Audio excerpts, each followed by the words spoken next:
Hey y'all, what's up? Chad Wright coming at you once again on the channel, Team Righteous, and we got something special for y'all today. So y'all seen in the last video, we had the Gixxer 1000 up on our new dyno. Well now, we got the Wraith on the dyno. That's right, now we're gonna get the Wraith running right. So when we went to Chris Moore's shop, it was running spot on and everything was perfect. And then me and Logan together, I blew it up. Logan didn't do anything wrong. I blew it up.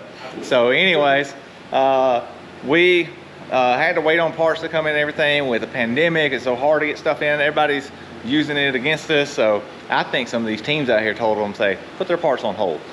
But anyways, we got everything put back together. We've made a couple of weekends out with it and everything. And the bike just isn't running like it should be running. It's running pretty decent. The mile per hour is there like it should be. Because the horsepower is there, just like it always has. But we did change. We put a flat pan on it. We put a Brock's Sidewinder on it. It used to have the short meg on it, and then we put the intake cams in it. So now it's got the intake cams in it. So that's what's got our tune off. And so we want to be able to go back in there and get this thing right here dialed in with us. I could have took it to another dyno, but I was like, well, what good is that going to do us whenever we got a customer that comes to us and say, hey, I want my bike dyno? Well, the best place to go is in South Carolina. So now I can say the best place to go is in Leeton, Alabama, 57 Motorsports. So we got a Ringer 57 over here. So today we're not going to have any numbers. The dyno doesn't have anything to run numbers on it, but we do have a way to check the air fuel ratio, which is all we need. Dyno numbers are just numbers anyways. Like, they make you look good, make you feel good, but that doesn't matter. All that matters is getting the air fuel ratio dialed in, and once it's dialed in, then the numbers on the track are going to be better. That's the only way to do it. So you're going to have 250 horsepower. If it's a turd out of the hole, it's going to be a turd out of the hole because the air fuel ratio is wrong. So anyways, we're going to jump into this video and get this thing going.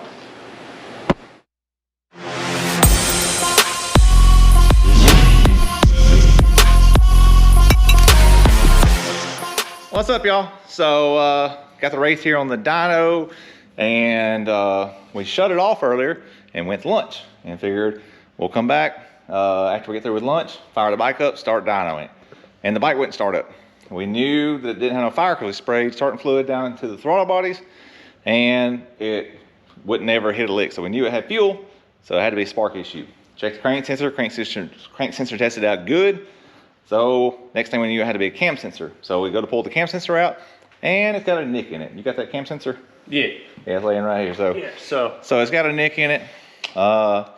And so the other day, if y'all remember in the video where we were at the track and the bike was idling funny at first, well, y'all didn't see that part, but before we got there, it was idling funny.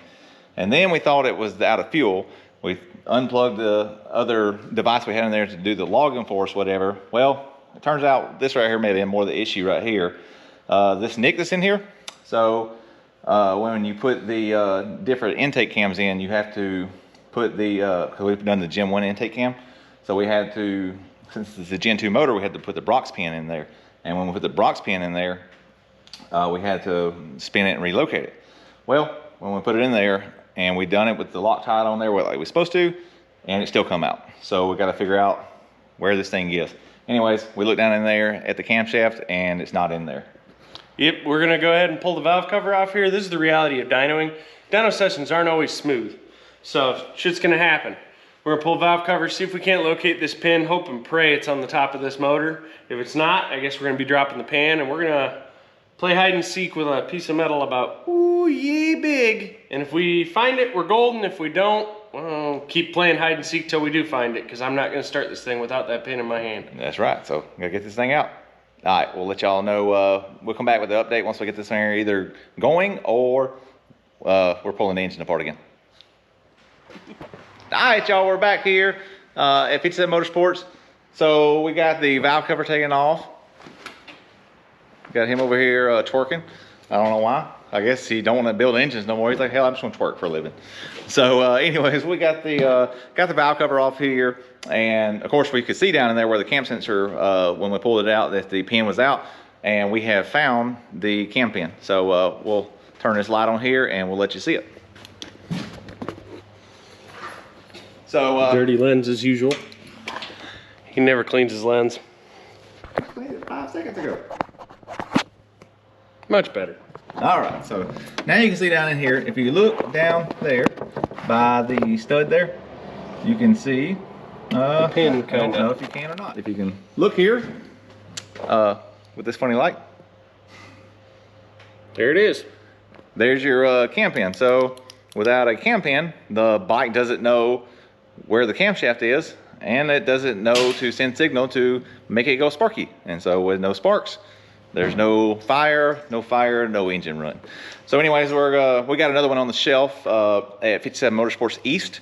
So I'm going to head there, grab that pin. We'll get this one put back together, and we'll finish up this dyno session as soon as we get it put back together and back going. The sucky thing about working on bikes sometimes is things just don't work like they're supposed to. So anyways, we're gonna get this thing put back together though, get it running, and maybe it'll start running better. All right, see y'all in a little bit. All right, y'all, here we go.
Y'all, we're back here.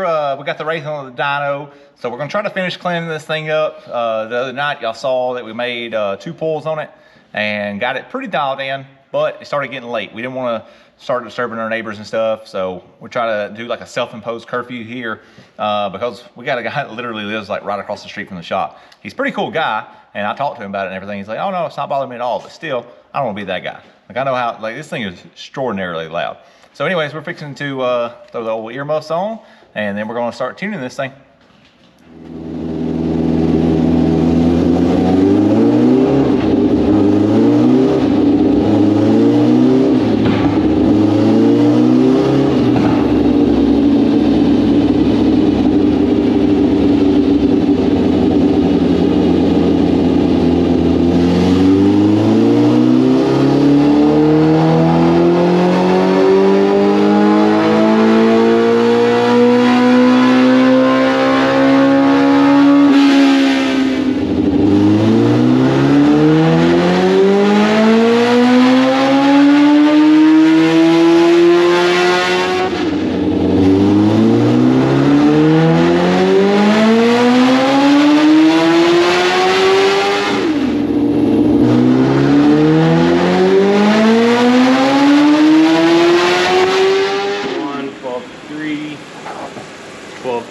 So between 8800 and 9600 at wide open. So 8800 and 9600 at wide open. I usually go under wide open too, because they're generally about the same.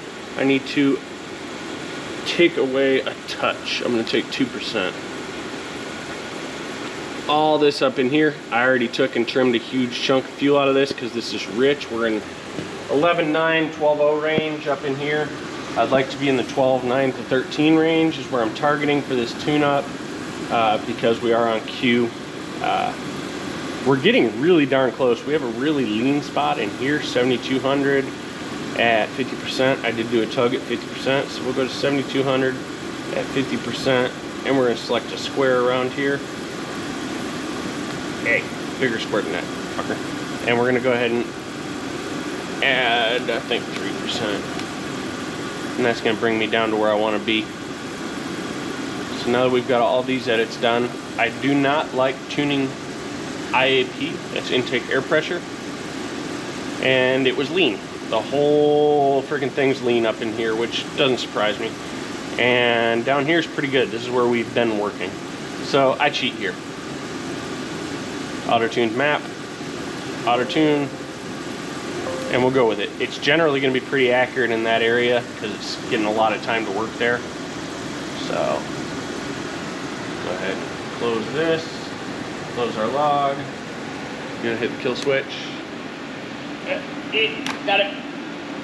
And we're on flash on the flash.